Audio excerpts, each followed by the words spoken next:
What's up, everybody? This is Erica from the Classy Climb blog, coming to you today from a different location, but in North Carolina still. So I just want to get on you guys tonight about Bill O'Reilly and Pepsi and why they don't care if you're angry.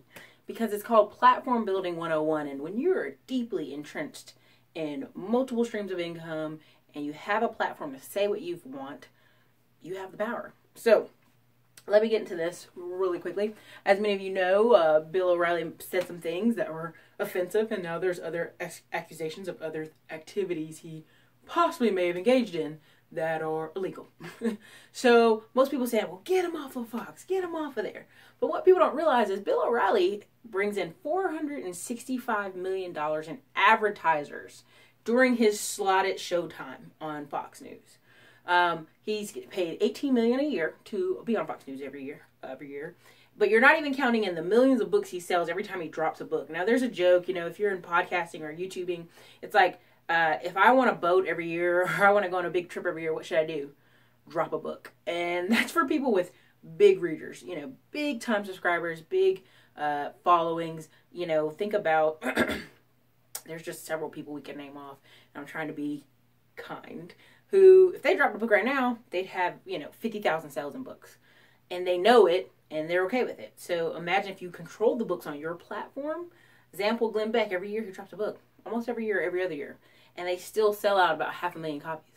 So, you know, 500,000 copies times, you know, $2 or, you know, $6 as an author, if you go off your own platform, that's big money. So, for example, you guys might be watching anything on Pepsi. You know, it was just very tone deaf.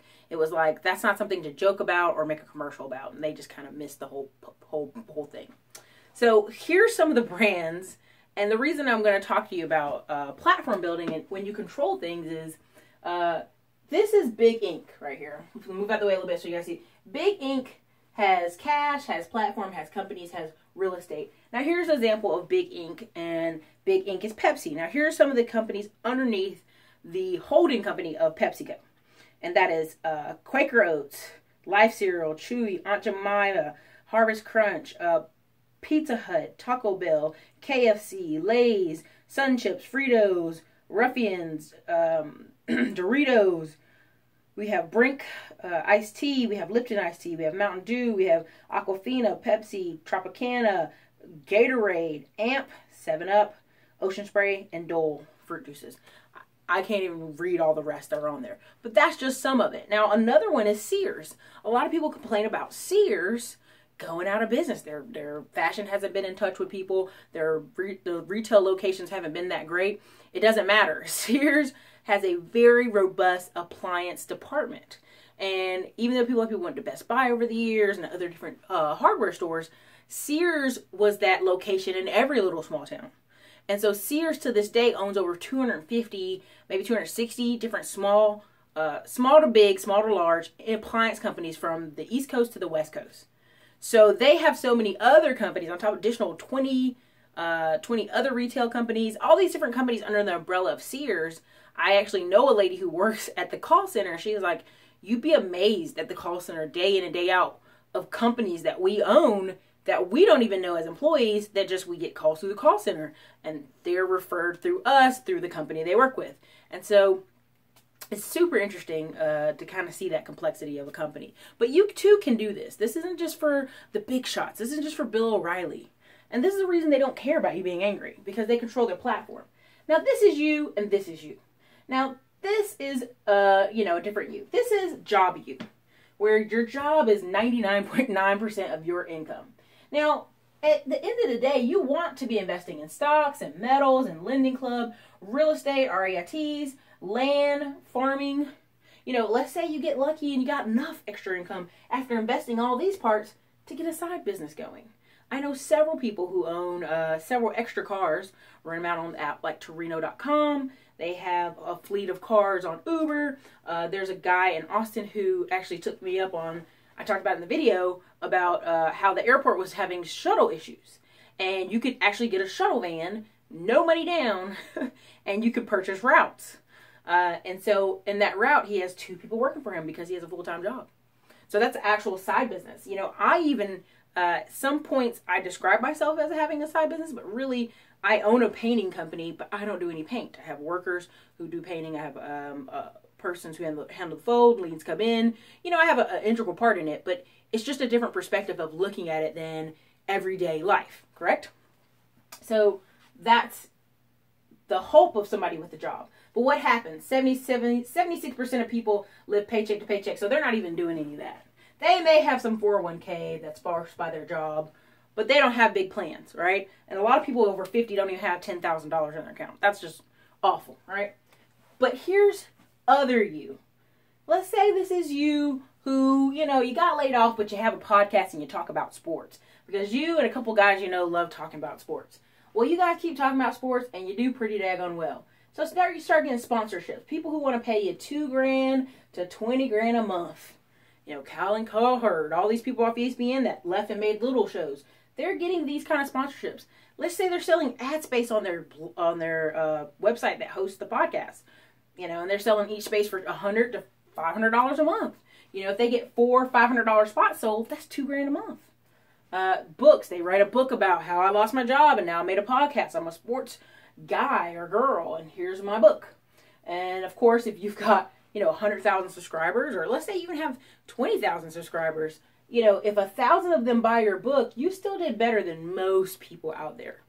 Most. And let's say that you're in-house publishing, self-publishing, times 20 bucks. That's $20,000. So let's say every year you drop it, and that's the pre-sales, you know, like you get 20,000 bucks. That's a pretty chunk of change not to laugh at. Now, I know radio hosts right now, I'm not going to name all of them, who every show they talk about a book they dropped this year. At the beginning of the show, hey, make sure you grab my book, blah, blah, blah. Make sure you grab my book. Now, what happens? You've heard it like 57 times. So by the 60th time you hear it, you're like, you know what, I need to go grab her book. It happens all the time. So let's say you're on the Instagram, and you're an Instagram model.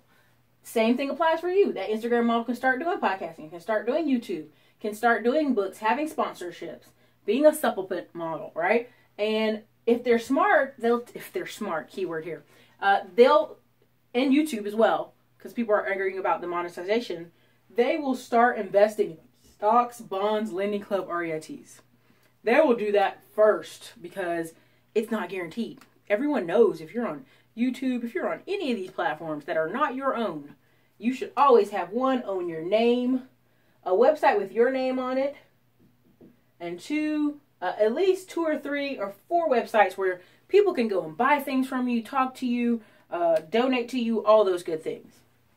So that is how we start with You Inc., right? And that's what you're seeing on a lot of smaller levels with YouTubers and podcasters. You're seeing a lot of people sell books and a lot of people have sponsorships, and it start rolling.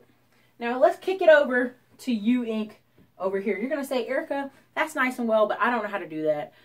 Explain to me how that can be done, right? So let's say you start with a YouTube ideal. Let's say it's guns, it's fitness, it's health. But I'm going to kick it all the way over here to fitness and holistic. I'm just giving examples tonight. So if you're a fitness person or a holistic person where you're like, the food in America is so overly processed, we got to eat better, we got to drink better juices, we got to drink more alkaline water, all that good stuff. Let's say you start a YouTube channel talking about that. And then you start a podcast where you talk to other people who are fitness people or holistic people. You know, YouTube videos of your workouts. Well, guess what happens? You're going to start getting sponsors. People are going to want to start sponsoring some of this. They're going to want to say, hey, I see you got a lot of views over there. Here you go. You know, what can we offer you? And I always take a flat fee first. And if not a flat fee, then you work on whatever they got to offer to you. A book. Let's say you make a holistic cooking book. There's a lot of fitness guys, Michael Horry and a couple others, who have fitness cookbooks. Because why? A lot of young guys, if you're single and you're not married and you've moved away from your parents, cooking, your mom may have not taught you cooking. There's a lot of people who have mothers who, wonderful mothers, never taught them cooking. Okay? Over here. And so, video. Let's say there's one lady, I love following her. She has a workout DVD. She has 4 of them. She has one about booty, one about your back, your shoulders, all that good stuff. An abs supplement company. Now, I'm not saying everybody can start a supplement company. They're very popular right now. But if you could get sponsored by one to show their stuff for like $2,000 a month, you're doing pretty good. Real estate. Now, when you start really selling t-shirts, merch, getting sponsorship, if you get an extra $20,000 somewhere saved up, I'd kick that bad boy into some real estate. If you're in Texas, you know, at least for a house for you to live in, maybe you can rent out the rooms, or at least a place, a fourplex or duplex where there is some returns there for you, right? And then a biz. You're going to say, well, Erica, what other businesses can I do? That's up to you. You should break out a sheet of paper and write down as many business ideas that come to your head that still fit under your umbrella, right? So if you're talking about supplements, anything under supplements can work. If you're talking about coffee, cold brew, anything under coffee can work. Teas, coffee and teas, you know, you have a lot of flexibility there. I've seen some people who, I'll say, this is them, You Inc. They started a YouTube channel. Well, they do a podcast because they have such a great voice. He has an amazing voice. And they probably would call it a radio voice. So he does his YouTube videos, but he mostly does his podcast more often. Then he put out a couple books. He gets 10 grand a month from his books. That's how many books he sells. So that's why this is important. You're going to reach different people on the podcast that you will on YouTube. You're going to reach different people on Instagram that you didn't reach on YouTube. You're going to reach different people on Facebook that you don't reach on other two. Okay? Now, this guy also talks about buying real estate, but I think he sold his holdings. I can't remember. But if you're making 10 grand off books, you can find some really cheap $50,000 and under properties, right? Or you could have another side business that still correlates between whatever he's talking about on his podcast, his YouTube. He can be an investor. There's a lot of things. Franchises. And when I say side business, when you start getting these way bigger levels, people, I'm talking about franchises. I'm talking about things where they don't have to be there full time. You know, they have systems. Don't judge me on the spelling. It's terrible. Anyway, the point is, you have to set the platform up for yourself. Now, let's say you say, Erica, I don't like video, but I like kind of talking. Podcasts are for you. Erica, I take really great photos. Make photos. Sell picture books. Sell your photos. You know, have a way for you to make money. Now, let's say you say, Erica, I'm laid off tomorrow. What do I do? Well, I honestly think you need to pull out a sheet of paper and examine what is it you want to do? What are your skills? What is a skill set you can maintain? I have a lot of people reach out and say, Erica, I just lost my job. I'm getting unemployment. And I go, you could be doing Uber right now. You could be doing Lyft. I wrote a book, The Rise of the 1099 Economy. You could do any of those things I mentioned in there. You could be walking dogs. There's not a big reason, unless you're in a very small town or you're kind of isolated from a bigger city, where you're really having to resort to unemployment. Unless you have really big obligations with children and family and husband and wife, there's a million ways for you to get out tomorrow and start making dollars. And there just is. And so, same thing with a lot of these service businesses. If you can find two young guys, this is you and you own your truck, and you got some lawn equipment, and you send two guys out, I'm sorry, this is terrible looking, and they're knocking doors in the neighborhood, and you're just sitting in the truck as they go along the street knocking doors. When people agree, if you can make 100, I know it sounds small, to 500 a day doing that, so that you can still afford the guys to get out the truck and do a lot of the walking and knocking, and you guys are doing, you name it, trees, painting, yard care, you know, you do that over the course of a month. And there's a lot of worker guys that do this kind of work. I think that's 15,000. Yeah. Anyway, yeah, 15,000. $15,000 in a month. Now, once you get to $15,000 a month, you might be able to get out the truck. You might be able to let the guys go around doing it. You have to have systems, though, in the place of that. So, don't be afraid to jump off online and actually go door-to-door knocking. Don't be afraid. It's a great way to start as well. So, everybody, this is why Bill O'Reilly and, you know, example, Tommy Loren of Blaze, who just got released, and Pepsi don't care that you're mad because they have built amazing platforms. Prime example, Tommy Loren is fighting right now for her Facebook channel because she doesn't have access to it. It's still tied to a lot of the Blaze information.